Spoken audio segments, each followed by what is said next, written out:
sining Thanksgiving, akon gay ginapasalamatan ang tanan ng mga kauturan niyari dire, ang mga kauturan ng mga ginikanan nga nagtugot sa ilang mga kabataan sa pag-join sa activities sa church. Ang mga tigulang na, no, edad ng mga kauturan, kabisan pa kabalo na kita na matsyag sila sa ilang mga physical ailments, nagpabilin, kag nagsaksi sa mga activities sa mga pamatanon. So, man sa mga kauturan naton na they are a little bit blessed in terms of finances, nga sila ang nagsalo, nagkarga sa ini, no, nga mga prices sa mga kabataan, ang mga kabalo naman kita, no, sa mga enjoyment sa mga kabataan.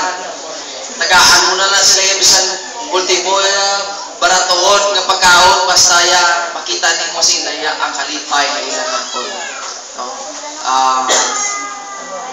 Ato sa tanang mga kauturan di na mahimo kon wala ka-contribute ang mga kauturan diri. So I would like to encourage sa mga kauturan, let's continue ang subong sining nga hiluguton, no.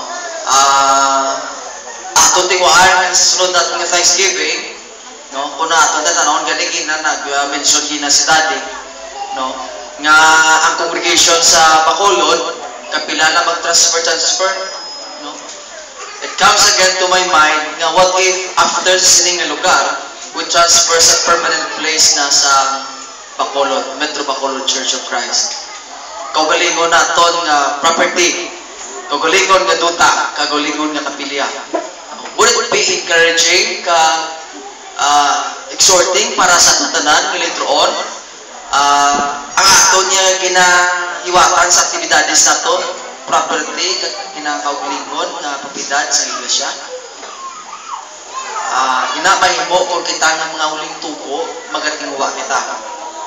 Hindi natin pag-abot sa punto ng mga kaliwan, no? Hindi man natin pa kayo nung maglipas ang mga katigulangan sa iglesia hangtod sa aton nga generasyon, hangtod sa sunod generasyon, wala lagi ang pagpapitad ang kongregasyon diri sa Bacolod. So, it's a challenge sa aton tanan nga kita na, no? Mga tubag ang inay mga sunod generasyon. So, hopefully, this would be encouragement sa aton. We are growing ang inisa nga lugar kung kita magtililipon tanan hindi naging sufficiently sa aton, hindi naging siya maka-accommodate sa tatong tanan. I would like also to give a few announcements, no? That the brethren from Butuan is extending sa ilang pagpasalamat sa pag-invite, no, naton sa youth camp. They have seen sa eagerness sa mga kauturan diri. They enjoy the camp, especially sa accommodation nga ato nahatag sa ilang. They are willing again to be back. So, hopefully, if we can afford na mas makakundo kami dako. Kay di man mahapos, no, mag-akomodar sa mga bisita kay siyempre kung dito sila, dito baka mag-ikog, no.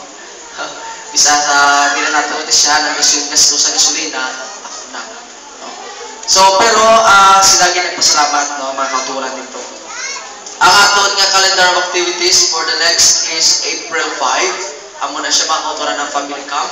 So, let's prepare for that. Mga pamatanon, kung gusto niyo mag-upod, supot-supot na kamo.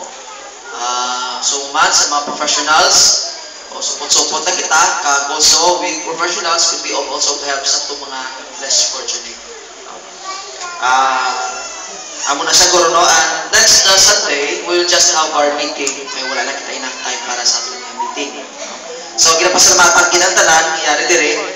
Brother Dave sent us 2 box of books, no? So, actually, in special mention, kay nalipay siya na sa una na malaan nga sa bunbon nagdadula kag nabalik. So he was surprised nga sa bunbon is leading the youth. So he sent 1 box for nung bunbon kag isa ali sakon, but we have talked together and we decided the 1 box kay parehas lang unod sa bagong congregation kag isa ka box dili sa YMCA so that may share kita. So, in that way, kung napunta na akong later on, i-open ko lang ng isa ka box, free ang mga kauturan magtanaw, that will be the property sa English na diri. Kaya sa mga interesado mo doon, ako yung mga sermon outlines sila, may mga parables sila, may araman na pambata. It could be help sa mga teachers natin sa Sunday school. Make use of it, kaya na siya hatag sa aton, kaya na siya mapusnagit sa bilikoton sa iglesia. I would like also to give extend sa akong appreciation sa mga youth nagdumala sa pag-plus na rin, halin kagabi, halin pa sa ligat. No? I've seen nga mas mayong banding kag sa mga sunod nga mga henerasyon. Sila ni Justin, sila ni Kibo, Kevin, sila ni Lovely, ni Jaya, ni Bernie, no?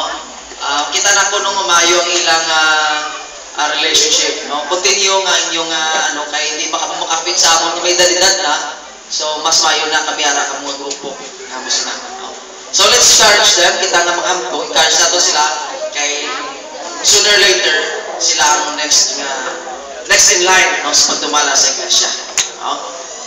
So amo na siya kag pasalamatan ko tanan nangyari sa liwa may hapon sa